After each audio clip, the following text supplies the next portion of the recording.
first time I'm actually doing this kind of a huge scale interview. But Mm-hmm. why I am here, I'm an author in Turkey and I'm writing speculative fiction.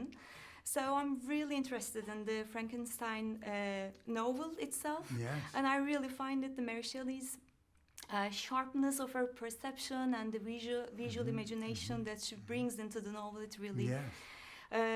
very admirable for me. But the movie that you did, really, it's a epic film. Really, Yes. congrats Oh, to Hey, that. coño. Sorry. Oh, it's not me. No, see? Now you can really relax.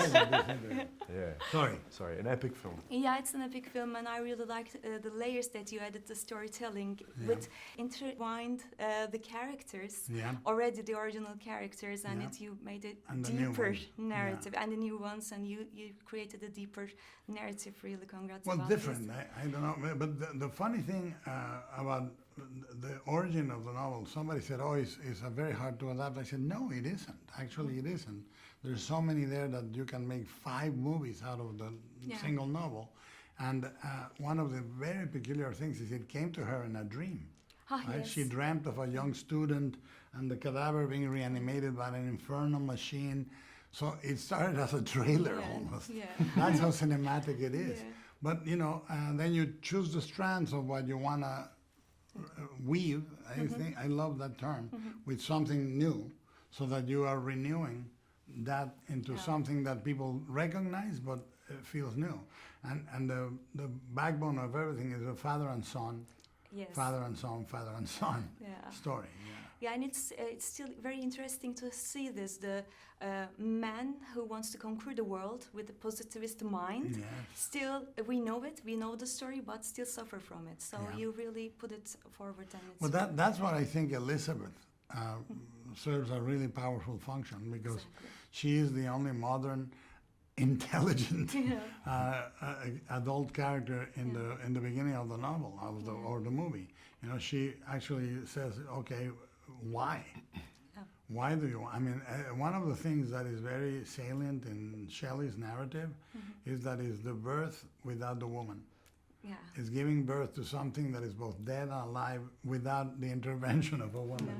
And it's very poignant and very powerful. And Elizabeth articulates so many things that are unnatural and shouldn't be, both in society and what Victor is trying. yeah. And also, this is a kind of a feminist approach to women characters. So it was admirable. Really, I really like this adding. And to close this aspect, why do you think this story is meaningful to today's audience? Not for you, but what they can find more. Well, From the if you story. think about it, it was done in a context in which the role of women in society was marginalized and hard to define.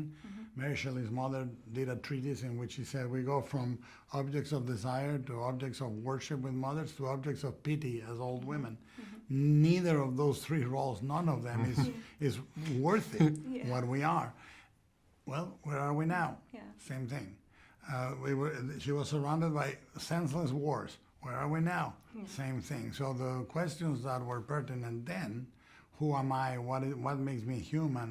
What do I need to know to justify my existence? These are questions that are equally poignant right now. Yeah, thank you. Thank you for your answer. And my second question is for you, Mr. Isaac.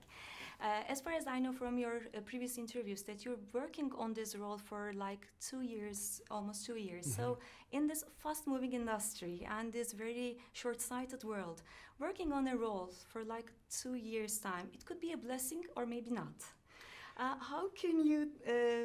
What can you tell about this character evolve from the beginning of this period, and what, as an craft, how did this period contributed to your art and artistic vision?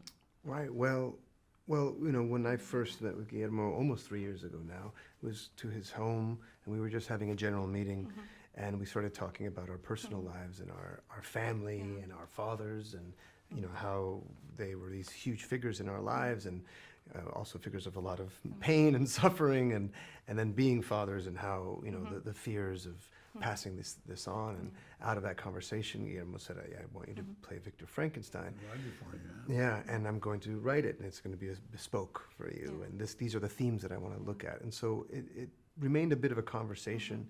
And then, you know, Guillermo went and often wrote, and we read, you know, the first 30 pages and the last 30 pages, and cried together over it. Oh, And so it was just an ongoing conversation. We would check in with each other, and so the And you had a lot to add. yeah, You would say, I'm reading this book, why don't you read it about the nature of this, nature of that. nature of evil, exactly. And so we would just kind of, this conversation, which for me is the most important part of the collaboration, is continuing that, you know.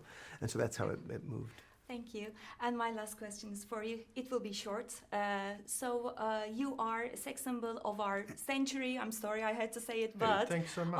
all the time. And on the other hand, you're playing a monster. So this is a dichotomy. So playing a monster, how did it open a space for your actor talent or actorship? It gave me an opportunity to step onto an empty stage with no audience and put on my theatre blacks and do the thing that I've tried to do honestly since I was 12 years old. And it let me do that for real. It gave me a space to do that for real. Yeah.